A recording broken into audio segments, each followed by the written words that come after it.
Hello again, everybody, and welcome to Gulfstream Park, and welcome to Gulfstream Today. Track announcer Pete Aiello, joined by ace handicapper extraordinaire Ron Nicoletti, off the heels of a fantastic Saturday afternoon in South Florida.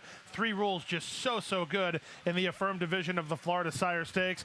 Awesome Banner returned to his winning ways. Our Kinsley Doll backed up her victory with another victory yesterday. All in all, a great card of racing. Yeah, great card of racing. And you mentioned 3 rules. Now going to prove itself around 2 turns in the final leg of the Florida Sire Series. Then it's on to the Breeders' Cup Juvenile if everything goes good. And this is a really nice-looking horse. Sure is. He broke the stakes record yesterday, and that's the second time in as many races he's broken the stakes record. You know, I was watching a horse. He saddled him out here, of course, in the walking ring. When he got on the track, he just looked so fantastic. I actually tweeted out that I was so amazed by it. You know, just his head bowed. He just looked like a real special horse. So it was a lot of fun yesterday. You know, we did over $8 million yesterday, Pete, betting on the races. It was a lot of fun. Well, thank you all for watching and tuning into the Gulfstream signal yesterday for that. Of course, we couldn't do that if it wasn't for the support of great fans like yourselves. We have 10 races on the program this afternoon. We do have a Rainbow 6 carryover, but we started off with a high 5 in race number 1. Yeah, we got a carryover in there of $3,500 plus. So also each and every day I give the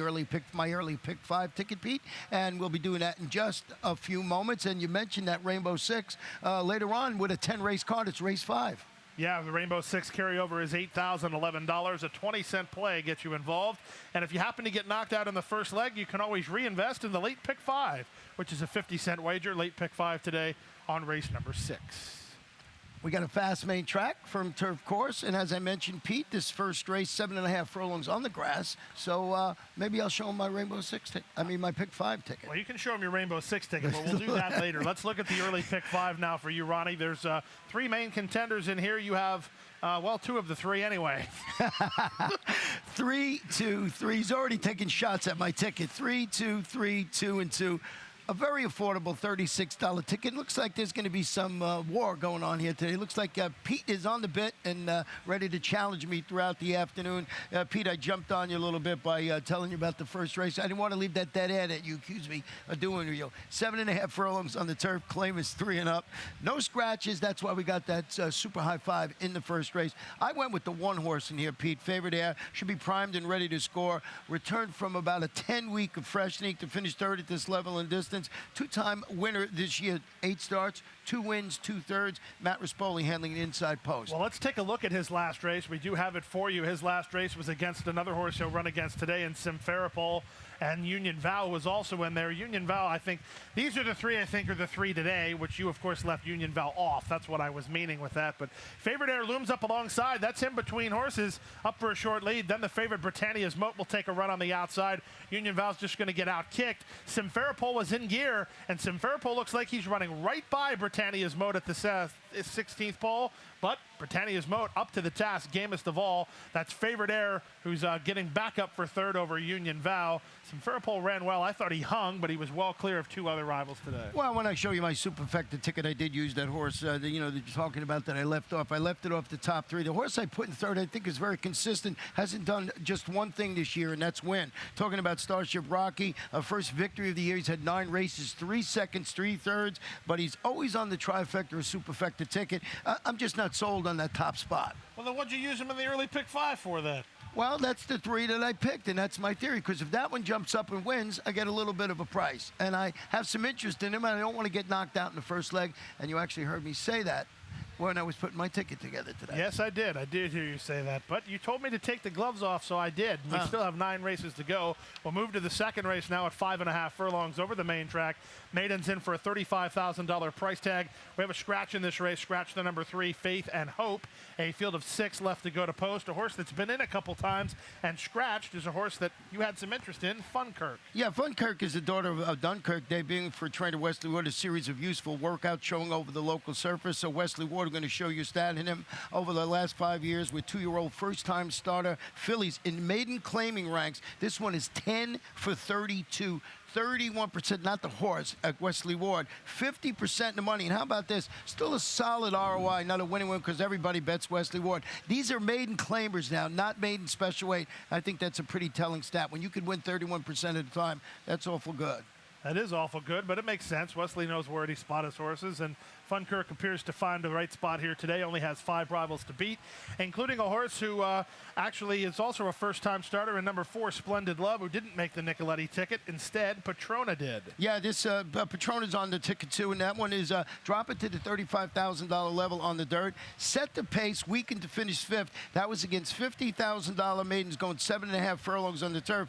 You go back and look at this horse's only previous dirt race was debut in the Cassidy Stakes. So it was a bit of a windmill tilting performance to start this horse in a stake race. So on my ticket, along with Queen of the Party. And why Queen of the Party? It's the daughter of Win Early Sire Cantheros from Kathleen O'Connell. You got to wake up and use a horse like that. You mentioned the scratch in there. Faith and Hope, morning line favorite, had a couple of starts, changed things around, added Patrona at the end. That was my original 4th pick in the race. Well, I'm sure that Patrona got added to your ticket because she's from the same outfit that brought you the great Weezer Gone Gray. Weezer Gone Gray, and I'll never forget Weezer Gone Gray. Weezer Gone Gray forgot one thing, how to win recently, but it was fun there for a little while. First-time starters definitely take center stage in race number 2.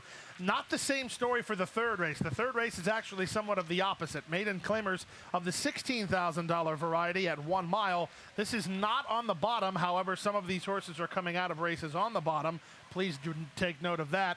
There are 2 horses in this race that got beat a long way behind a repeat winner in Giant Inca last time out. They are High Dandy and Extrovert. The horse on top is your horse, High Dandy. Yeah, High Dandy is dropping back to the $16,000 level, stretching out to mile. I want to just go back and show you a performance last time. You mentioned got beaten a distant 5th last time out. But this horse, that afternoon was the number 8, just gets carried wide out, pushed out on the turn. And I don't know, I'm not saying this horse was going to win this race. I just wanted to show that performance and then just cruises home into 5th and does okay. I think in this spot and dropping back to the $16,000 level. You mentioned Giant Inca. That was a 20,000 maiden test going 6 furlongs. So I just thought this was the right horse in a pretty wide open affair. Well, the morning line favorite is in a situation where it's put up or shut up time because he's run 3 races and all 3 of them, I'm sorry, but they've been terrible races.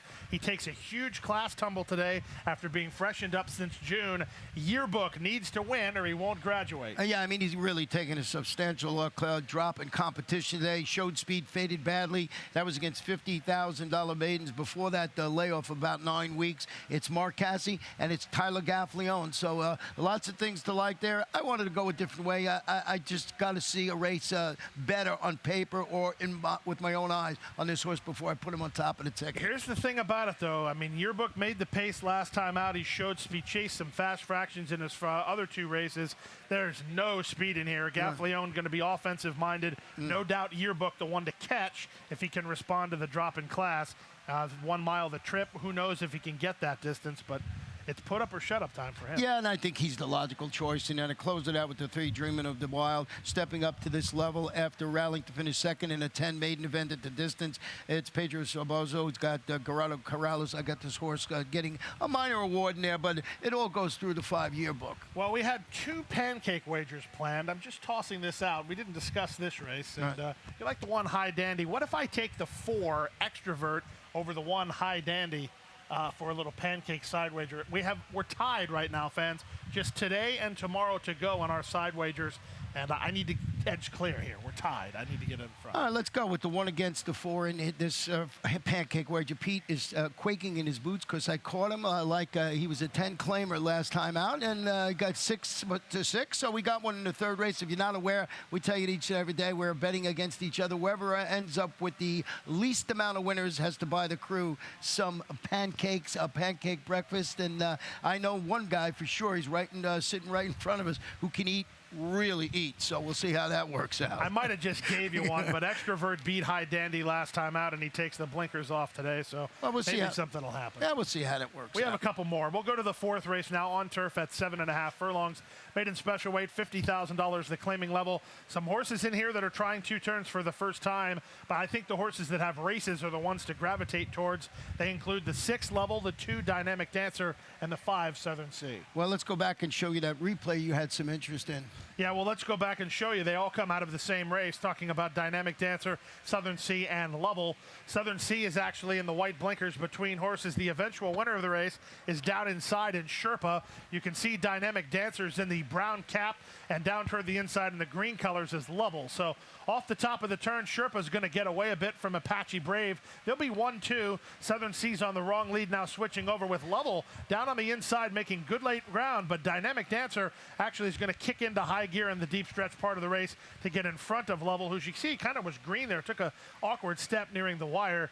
I think both Lovell and Dynamic Dancer will relish the trip around 2 turns. Biancone doing everything right lately with Dynamic Dancer. Yeah, he had that big stakes victory yesterday in front-running fashion on the turf. You mentioned the son of Sky Mesa, Dynamic Dancer, stretching out around 2 turns. Blinkers added. I like that. Rallington finished a promising third that we just showed you there. Patrick Biancone, you mentioned him. Apprentice Lane Luzzy rode his very first stakes win yesterday. He did. For Patrick. Congratulations to Patrick and to Lane Luzzy for a great run yesterday on Diamond Bachelor. Lovell down inside from the outside gate here today. We just showed you that backtrack. You thought this horse had a chance as well. Although I'm surprised that there's not some sort of Apollo 13 reference coming from it. I didn't think of that, but I did think of one with the Mr. Pinocchio in here as the son of Gone Astray. And we've been just talking about Patrick Biancone. And this one is making his career debut for that barn. As we mentioned, he also trains the 2-horse in here. Good string of good workouts on both turf and dirt, showing up at a training facility at Palm Meadows. And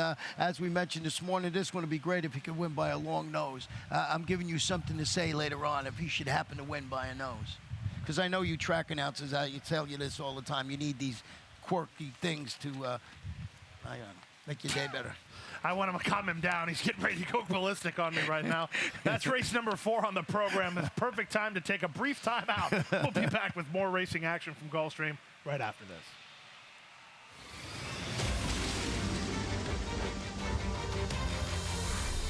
Next January, 12 horses, $1 million buy-in for a $12 million purse.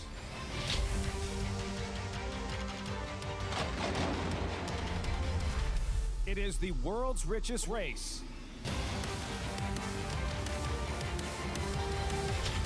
It is the Pegasus World Cup.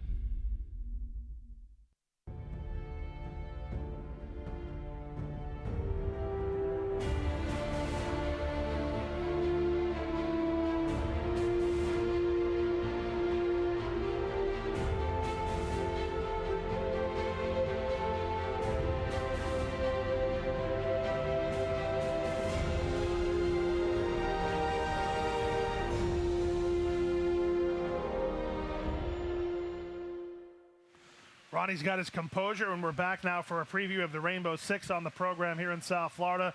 We have a $8,000 carryover in the Rainbow Six with just a 20-cent minimum investment.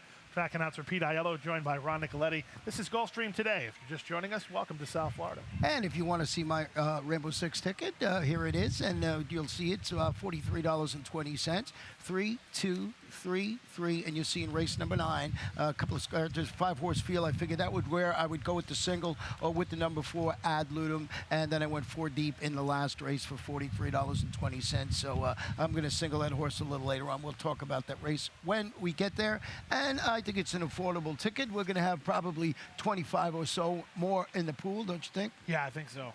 Race number 5 on the program has claimers racing 5.5 furlongs for $6,250. Ronnie and I did something we don't ordinarily do. We planned some pancake wagers today. This is one of them. Ronnie, you like the 3 Lady Anne. I strongly dislike her chances today. This must, capital M-U-S-T, must be a prep for something else. Yeah, Lady Anne is, I really like this horse today.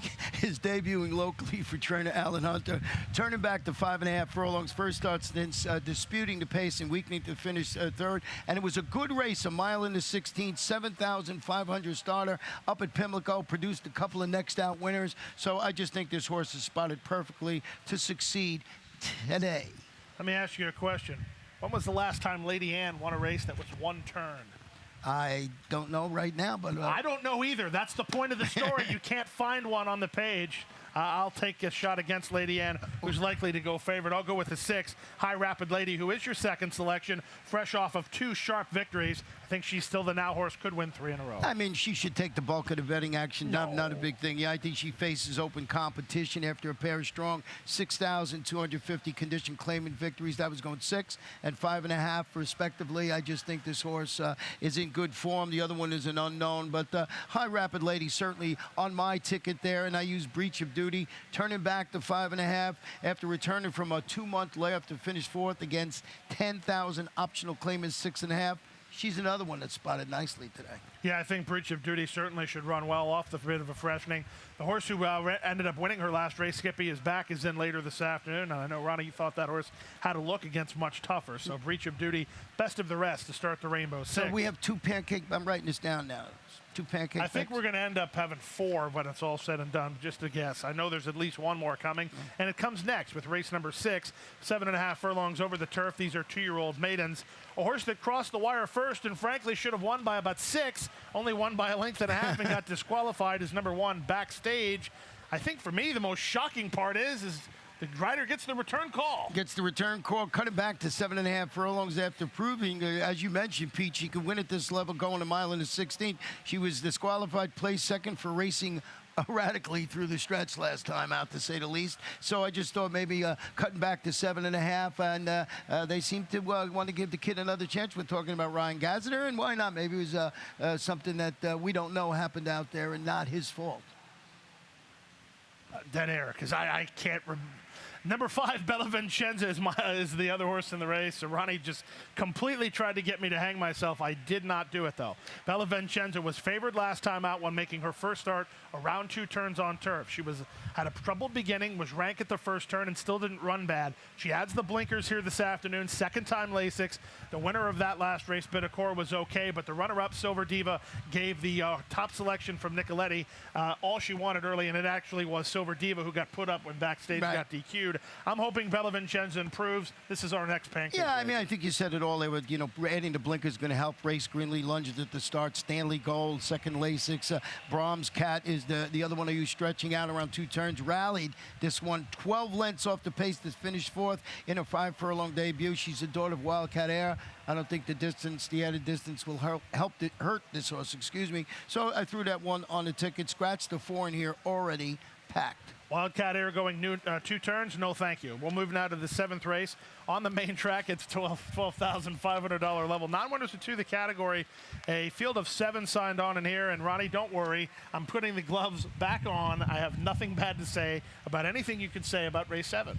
Well, number 2, Dero D, is dropping to this 12.5 level after showing speed, flattening out through the lane when fading to finish 6th. His recent sprint outing at the $25,000 level, he's dropping down. Tyler Gaffleone, Ralph Nix handling, just the class relief alone makes you think that this one will run good in this spot. Well, the winner of that last race, Dangerous Ben, was good enough to try stakes horses on the Florida Sire Stakes program yesterday. Didn't disgrace himself either, so Dero D definitely the one to beat. Starship Apollo dropping a notch, turning back to 6.5, rated off the pace, finished a distant 4th in a 16.2 claimer going a mile last time out, 1-turn mile. Suddenly hot Steve Dwoskenbarn starting to win some races in bunches. Cornelio Velasquez. Doesn't surprise me. I sit up here every day and tell folks the right patterns with Dwosken's outfit, and Starship Apollo is one of those. He's figure-wise, he's got better in each of his last 4 races. That's the pattern with this barn. I closed it with Bukate, who's stretching out to 6.5. 2 races at this distance, a couple of thirds, finished 3rd and 2nd respectively, going 5.5 and 6. Similar quality, looks like one of those horses that can certainly be on the ticket, ridden today by the apprentice Lane Luge. Going to give some airtime to 7, Buster Rocks, who comes off the turf after being freshened up. 2 turns, not his thing. He did run well 3 starts ago behind Baduke. His race 2 back, he was 3rd, but it wasn't nearly as good as his race 3 starts ago. He has an outside gate. Eddie Nunez not going to send. He'll probably flank Gaffleone in the early stages. Could prove an upset possibility.